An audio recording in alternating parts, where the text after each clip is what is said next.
es Gloria Alcocer, soy la directora de la revista Voz y Voto y hoy estamos una vez más en un Ingredientes de la Democracia con una invitada de lujo, no porque las demás no sean, pero esta invitada, van a ver, nada menos que nuestra querida amiga y aliada Mónica Garza, bienvenida. Y como siempre, José Ramón Narváez acompañándonos en esta aventura.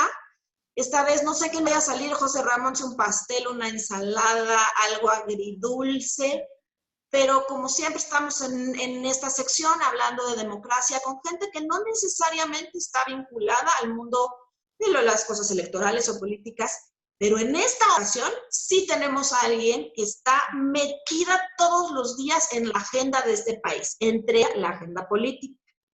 Mónica, bienvenida. Gracias, muchísimas gracias por esta invitación, encantada de estar aquí. Bueno, pues vamos a empezar, como te dijimos, no es un examen, Ingredientes de la Democracia es un diálogo con estas personas que nos parecen interesantísimas para conocer su opinión. Y lo primero que te diría, Mónica, es a manera de esta idea de los ingredientes de una democracia, pero antes de comprar los ingredientes y de hacer la receta, pues hay que ver qué se nos antoja. De qué tenemos ganas, de dulce, de salado, de algo más empalagosón. Y en esa analogía te preguntaría, ¿tú cómo estás viendo la democracia en este país? Fíjate que yo me quedaría más bien con lo que me dices hace un momento. ¿Qué se te antojaría? Se me antojaría poder tener más mesas de debate donde las distintas ideas se pongan sobre la mesa y que el que está enfrente de ti que piensa distinto no te etiquete de alguna manera ni tan positiva, pero no peyorativa. Desafortunadamente eso es algo de lo que se nos ha caracterizado el clima político y social últimamente, ¿no? Y creo que ese sí es uno de los ingredientes elementales de la democracia, el derecho que tenemos todos a opinar y pensar como queramos pensar, y el derecho también al debate con el otro que no piensa igual en el ámbito del respeto, porque automáticamente en este caso, no porque antes no hubiera sucedido, pero creo que en este momento particularmente, y lo vemos, pues ni modo, hay que decirlo con todas sus letras, el presidente es alguien que muy fácilmente etiqueta, ¿no? Entonces, desde el momento en el que hay una prensa fifí o desde el momento en el que hay alguien que se le llama o conservador o adversario por pensar de una manera o no pensar de una manera, pues eso enrarece el diálogo. Entonces, ¿qué se me antojaría? Se me antojaría que hiciéramos a un lado las etiquetas y creciéramos el nivel del debate. José Ramón, por favor. Sí, interesante.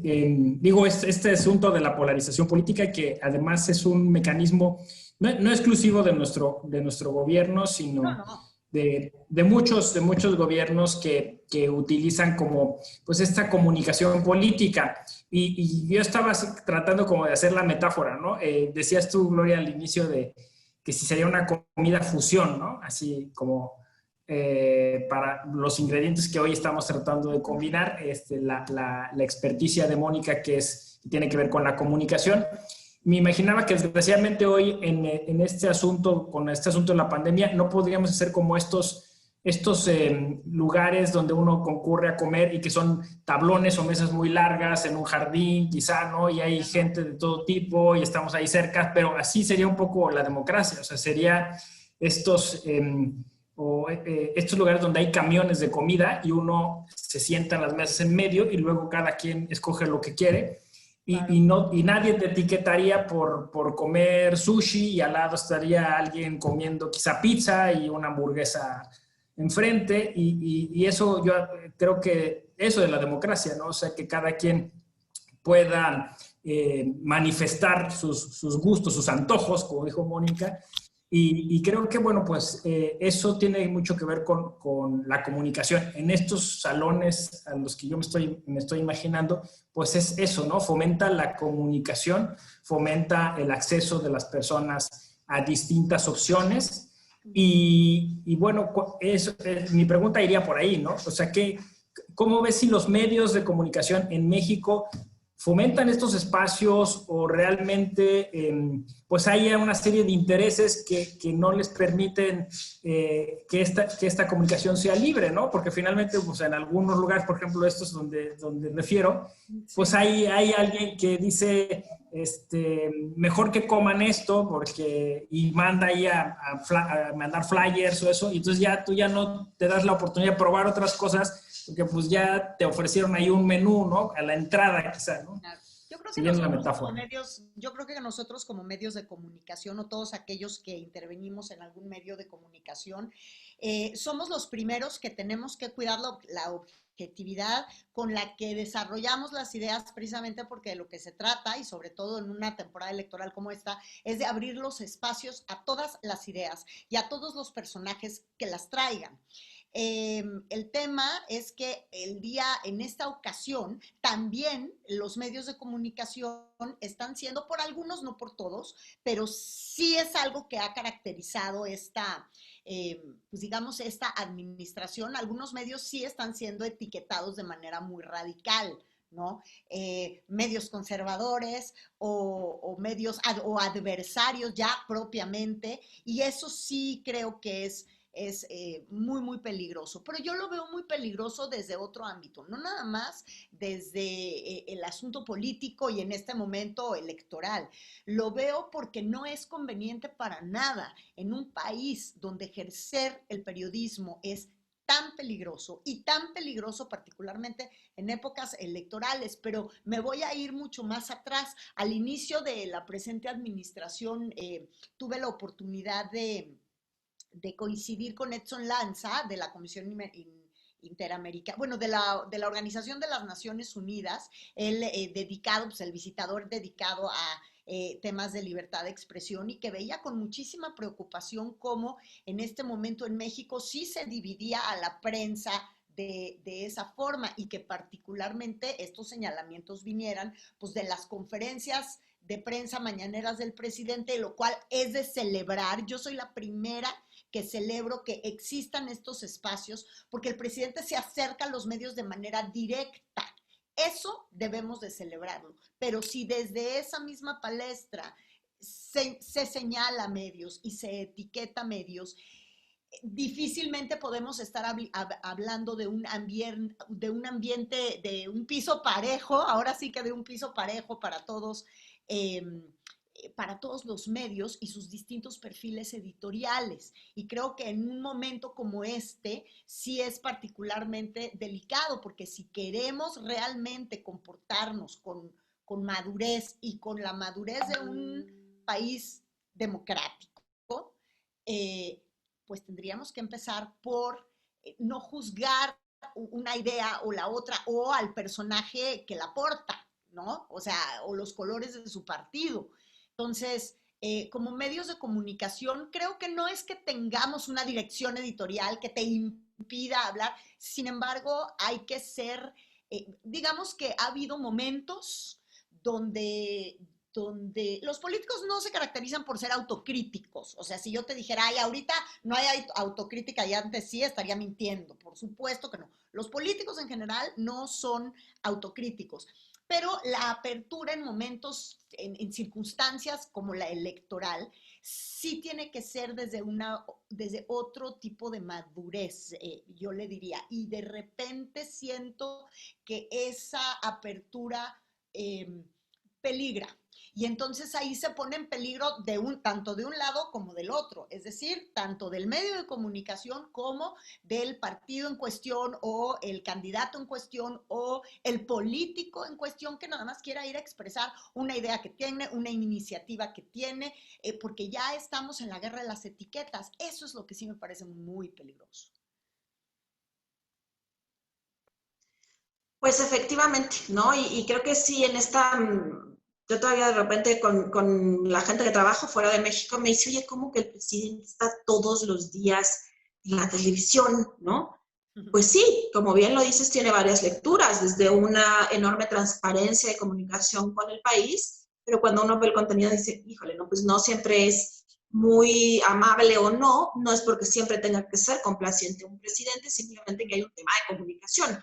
Y en ese sentido, y en el tema de comunicación, Mónica, tú tienes tus propios ingredientes, ¿no? Ujú. Tú tienes tus propios ingredientes para hacer tu receta en comunicación.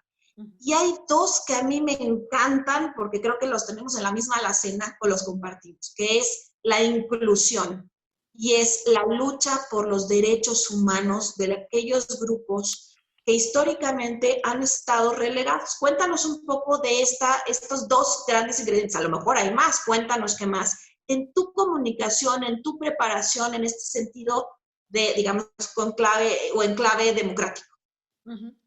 Em, Creo que empecé a acercarme más a la agenda de los derechos humanos en un momento en el que nuestro país comenzaba a tener una apertura necesaria y mucho más radical y mucho más evidente a la inclusión de todo tipo de grupos vulnerables.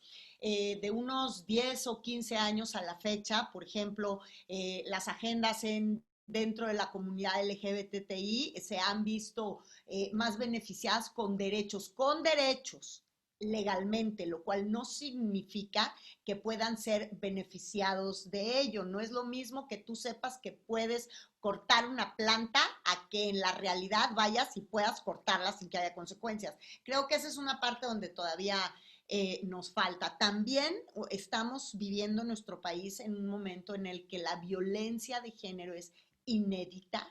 México, desafortunadamente, siempre es horroroso decirlo que por tradición y por naturaleza, pero es la verdad, por tradición y por naturaleza, nuestro país es un país machista, es un país donde las mujeres educamos a hijos machos, es un país donde la misoginia permea no nada más en el género masculino, sino en el género femenino también. Muchas veces es mucho más peligrosa la misoginia salida de la mente y las acciones de una mujer que de la de un hombre. Y ahí me refiero a el abuso por género laboral, político, la violencia política de género, no nada más viene de los hombres, muchas veces también de las mujeres que son cómplices de esos hombres que generan esa violencia de género en esta manifestación. Entonces, creo que es muy importante poner el dedo en el renglón en este momento, porque aunque somos un país que adolecemos de seguridad para las mujeres desde siempre, o desde siempre, en este momento particularmente hay yo siento que está la ira enardecida cuando hablamos de feminicidio. O sea, nunca en nuestra historia habíamos tenido unos datos como los que tenemos en este momento. Ya estamos en 11 mujeres muertas diariamente por el solo hecho de ser mujeres, o sea, vulneradas por su condición de mujer hasta la muerte.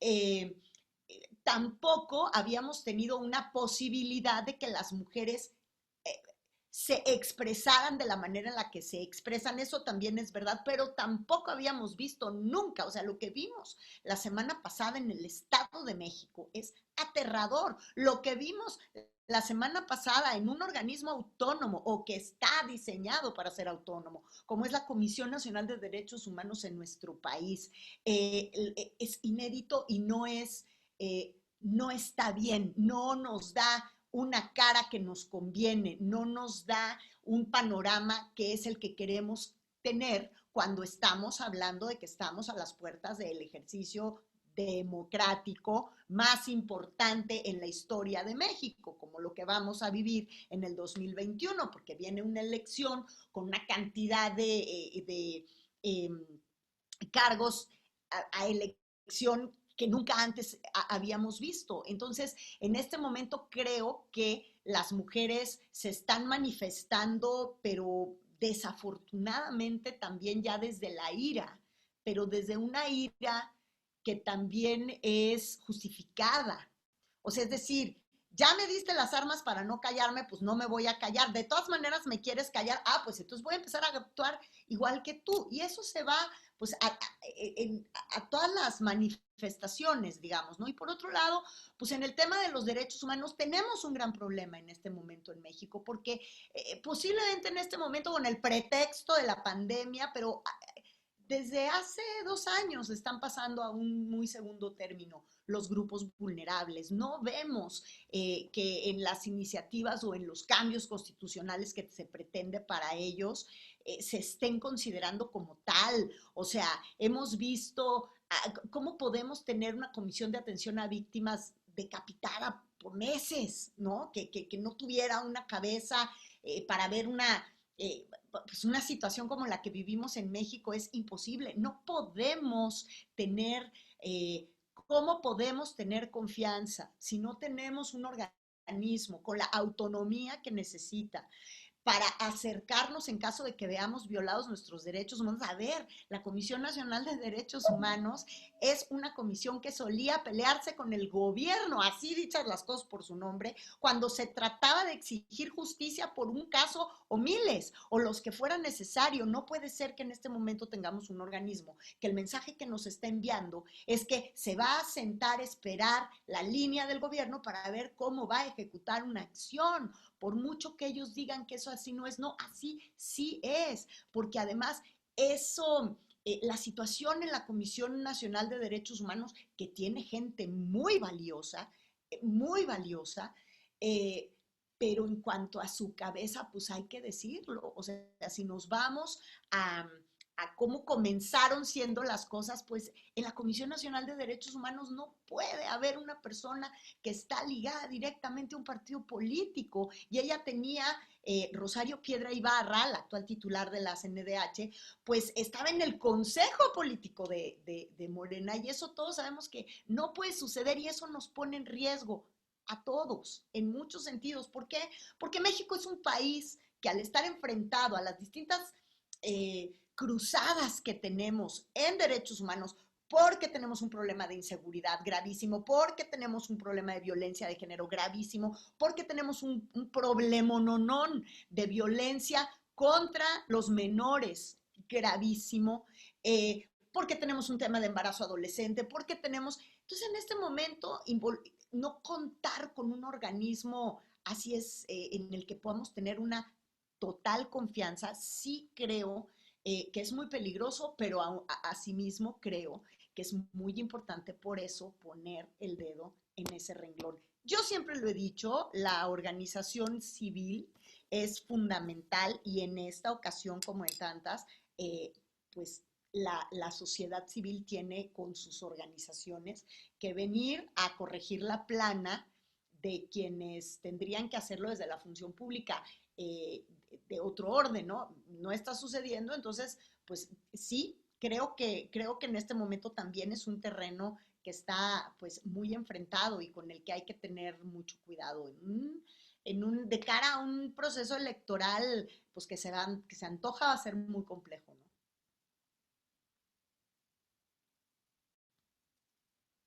Sí.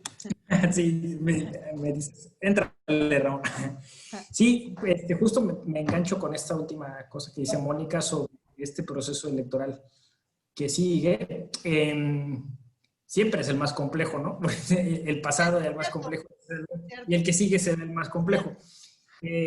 Solo que, bueno, claro. Nunca habíamos tenido tantos cargos como en esta ocasión, ¿no? O sea, nunca íbamos a decidir tanto, sí. Sí, no, en eso estoy de acuerdo, y también va siendo complejo por los otros ingredientes de la democracia que mencionas, ¿no? Uh-huh. Es decir, tendríamos que tener confianza en las instituciones, ¿no? Yo lo pondría como un ingrediente que le da sabor, ¿no? a la vida social. Y la autonomía de las instituciones. La autonomía de las instituciones, la protección de los grupos vulnerables. Y bueno, este ingrediente súper importante que es la participación de las mujeres de forma, digo, por ahora paritaria, pero tendría que ser de manera, o sea, libre, absoluta, como sea, ¿no? O sea, la paridad ahorita es una especie de sucedáneo, sí. pero en un momento tendrá que ser el ingrediente de todos los días, como ya dijiste. Y para eso, pues, tendríamos que cambiar la cultura que es misógina, que es clasista, que es racista, ¿no? Y algunas cosas. Entonces, yo en este sentido digamos, de lo democrático ligado a lo electoral, creo que será sumamente importante que las personas empiecen a participar políticamente, porque creo que el gran problema es la falta de equidad social. O sea, todo esto se resume en una falta de equidad. No todos comemos lo mismo ni tenemos acceso a los mismos ingredientes. Entonces, para algunas personas el platillo está completo y para otras es sumamente escaso o incluso es imposible acceder a él. Entonces, creo que por ahí es donde tenemos que trabajar juntos, ¿no? Como dices tú, sociedad civil, medios de comunicación e instituciones, ¿no? Y por eso empezaste diciendo que se requieren muchos más espacios y mesas de debate, ¿no? Abrir esos lugares a más comensales. Parece que este gobierno inició con eso, ¿no? O sea, incluso las mañaneras era esa intención, ¿no? ¿Qué nos falta? O sea, ¿qué nos falta para que esa soñada democracia directa que se propuso sea buena, sea posible, ¿no? Sea para todos y todas? Yo creo que no nos debería de faltar nada, tendríamos que tener ya todos los ingredientes puestos sobre la mesa porque somos eso, somos un país democrático que estamos acostumbrados a la democracia, somos un país muy corrupto, sí, pero eso no nos quita nuestro ejercicio democrático que hasta hoy es como había venido sucediendo. ¿Qué nos falta? Nos falta despersonalizar despersonalizar a la autoridad, porque eso no es democracia. O sea, la democracia no puede estar fincada en la idea de una sola persona, que eso es lo que yo sí creo que es algo muy peligroso, de lo que un líder tiene que ser seguido porque el ejemplo que pone y aquello que predica es a conveniencia finalmente de todos los grupos. No tiene que ser seguido como si fuera un líder espiritual. O sea, tiene que ser seguido por ideas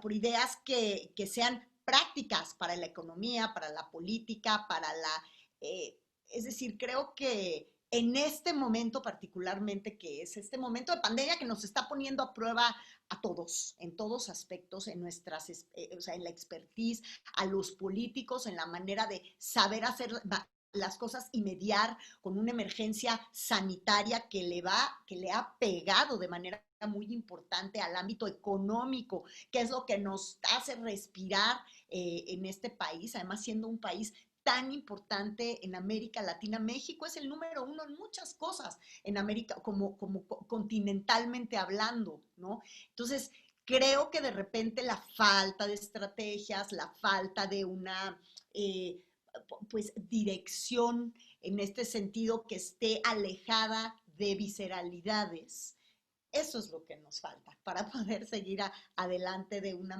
manera, de una mejor manera. No podemos seguir adoptando, no se pueden seguir adoptando sistemáticamente decisiones públicas en favor de un solo grupo.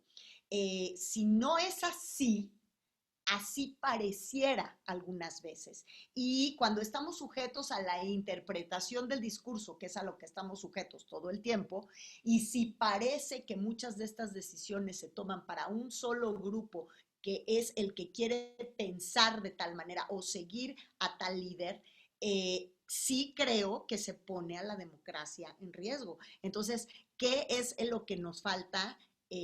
Eso, hay que poner límites claros al ejercicio del poder, que de repente suele manipular información y medios o pretender hacerlo. Eso tampoco es sano para el ejercicio de la democracia y creo que de repente, no digo que así sea, pero a veces pareciera que así es. Entonces creo que ¿qué nos hace falta? Limpiar estas dudas e estas interpretaciones de la realidad que estamos viviendo, ¿no? Buenísimo. Bueno, pues ya vimos que es como lo que tú tienes, digamos, desde tu visión de periodista y de comunicar hace tantos años tantas cosas. Ahora llegaríamos como a la parte final, que son ahora sí los ingredientes de la democracia, que es todo esto que ya nos contaste, que son los tuyos, los que tú vas mirando, vas posicionando, vas viendo. Yo quiero destacar aquí tu trabajo en CONAPRED también, ¿no? Que ha sido importantísimo, que tenemos ahora una CONAPRED que nadie sabe si va a seguir, Sí, si no, sí. está un poco estancada en 3 mujeres indígenas, pero yo cuando menos hasta el momento no tengo como mucho más noticia de por dónde vaya.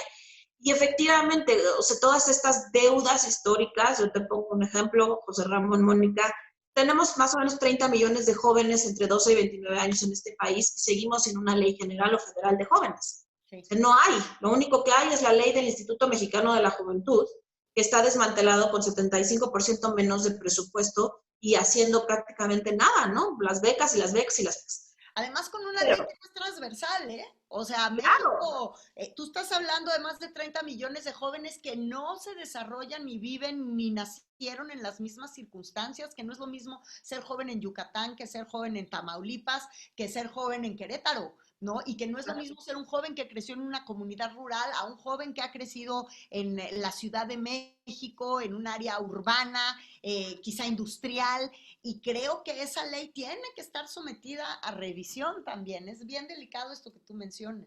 y sobre todo porque no hay, van creo que 14 a 15 intentos, yo cuando me he estado involucrada en algunos de ellos, y no sale. Como dijo José Ramón muy acertadamente, no todo el mundo comemos lo mismo ni tenemos acceso a los mismos ingredientes. Claro. Y en ese sentido, Mónica, y para cerrar esta sección, como siempre lo hacemos con nuestras invitadas e invitados, es para ti, imagínate, ¿qué ingredientes, con todo esto que estamos hablando, debe de tener esta democracia?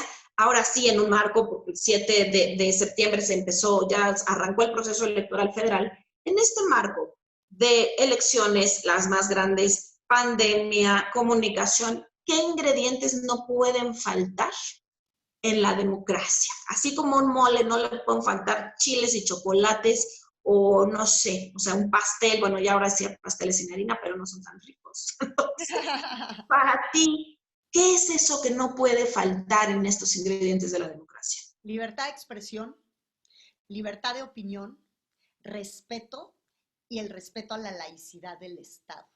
Esos serían para mí los 4 ingredientes que no pueden faltar en este tiempo, porque si empezamos a tener temor de opinar por pensar distinto, por tener una religión distinta, por tener una orientación sexual distinta, por, eh, por seguir una ideología doctrinaria en algunos casos, entonces sí estamos poniendo en riesgo este proceso electoral y sobre todo para los más jóvenes. Tú y yo antes de salir al aire en este Zoom platicábamos de la importancia que tiene de estar cerca de los jóvenes, no nada más de los que van a votar por primera vez en este ejercicio, sino de todos aquellos que se van a preparar para cuando llegue el día de votar. Todos en nuestra vida y en nuestra casa y en nuestra educación tenemos incluso sin saberlo, una educación electoral en casa.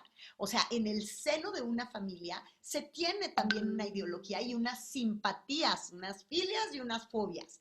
Y desde ahí empieza uno a saber también cuando sale de casa y entra a la escuela y ve en la escuela que hay ideas distintas y no sé, o sea, voy a poner un ejemplo. Me imagino cuando llegó la comunidad española, republicana, los refugiados en nuestro país, y en México se pensaba de una forma, y allá venían huyendo de Franco, se encuentran 2 comunidades en una misma escuela, encontrando que hay o sea, que hay lugares donde la democracia uno o no existe o no se entiende como se entiende aquí. Entonces, en la convergencia de esta mosaico de ideas, es muy importante que exista esta apertura. No es tú cállate porque tú piensas distinto o tú cállate porque a mí no me gusta como tú piensas. Y como yo pienso, como piensa el partido en el poder, entonces es como hay que pensar. Creo que eso es muy peligroso y creo que es muy importante que echemos una mirada en lo que eso a la mente de los jóvenes